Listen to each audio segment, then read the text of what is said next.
Hello বন্ধুরা, তোমরা সবাই কেমন আছো? তো আজকে চলে এলাম আর একটা নতুন ভিডিও নিয়ে। তো এর আগের দিন পোস্ট করেছিলাম কয়েকদিন আগে আমার সেই মিয়াজাকি আম, আর একটা হচ্ছে ব্যানানা ম্যাঙ্গো। এই দেখো, এটা হচ্ছে ব্যানানা ম্যাঙ্গো আর এটা হচ্ছে মিয়াজাকি।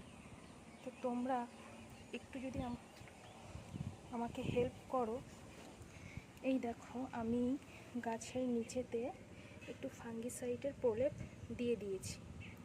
তো এটা কি আমি ঠিক করেছি?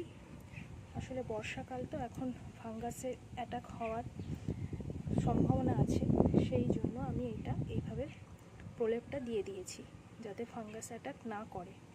তো আমি কখনো এরকমভাবে ফলের গাছ লাগাইনি, আমি একদম নতুন, তো আমার সেরকমভাবে কোনো অভিজ্ঞতা নেই। তো বন্ধুরা, তোমরা যদি কেউ লাগিয়ে থাকো এরকম ফলের গাছ, বা তোমাদের যদি কোনো অভিজ্ঞতা থাকে, তো প্লিজ আমার সাথে একটুখানি শেয়ার করো। তো দেখো, আমি নিচে দিয়েও কিছুটা ফাঙ্গিসাইডের ডাস্ট ছড়িয়ে দিয়েছি। তো গাছটা আমি নিয়ে এসেছি, হয়ে গেল সেই রথের 1 সপ্তাহ আগে নিয়ে এসেছিলাম, আর রথের সময় আমি বসিয়েছি। তো গাছটায় আমি কিছু দেখতে পাচ্ছি না, সেই জন্য আমি বুঝতে পারছি না গাছটা কি ঠিকঠাকভাবে বেড়ে উঠছে, কোনো সমস্যা হচ্ছে না, তো সেটাই একটু চিন্তায় আছি। মাটিটাও দেখো কতটা ভিজে, তো বুঝতে পারছি না একে কি কিছু কেয়ার করতে হবে নাকি এইভাবেই আমি এখন রেখে দেব। মিয়াজাকির পাতাগুলো দেখো, এই দেখো পাতাগুলো কেমন ফুটো ফুটো করে দিয়েছে। তো এবার বুঝতে পারছি না যে গাছটা ঠিকঠাক আছে কি না, নাকি কোনো পোকামাকড়ের অ্যাটাক করছে। এই দেখো,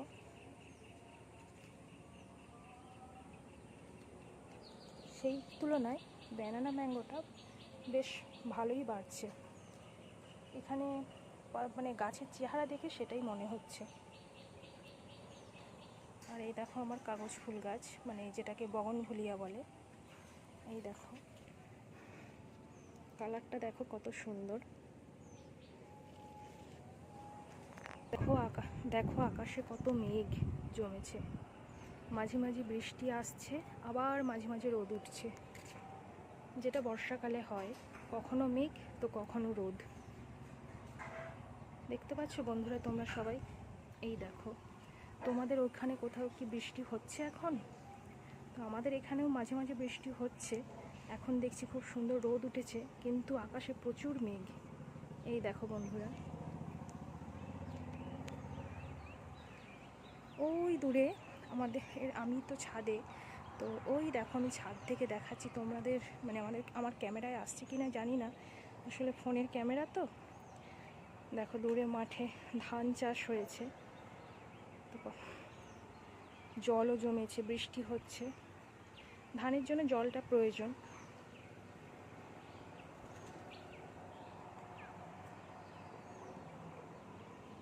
দেখো কত মেঘ, খুব সুন্দর লাগছে তাই না? আকাশে যখন ঘন কালো মেঘ হয়ে থাকে তখন খুব সুন্দর লাগে দেখতে। বন্ধুরা, ভিডিওটা তোমরা সবাই দেখছো, আর তার সাথে সাথে একটু লাইক করো, শেয়ার করো। তো আজকের ভিডিওটা আমি এখানেই শেষ করলাম। টাটা বন্ধুরা, অনেক ধন্যবাদ তোমরা আমার সাথে থাকার জন্য।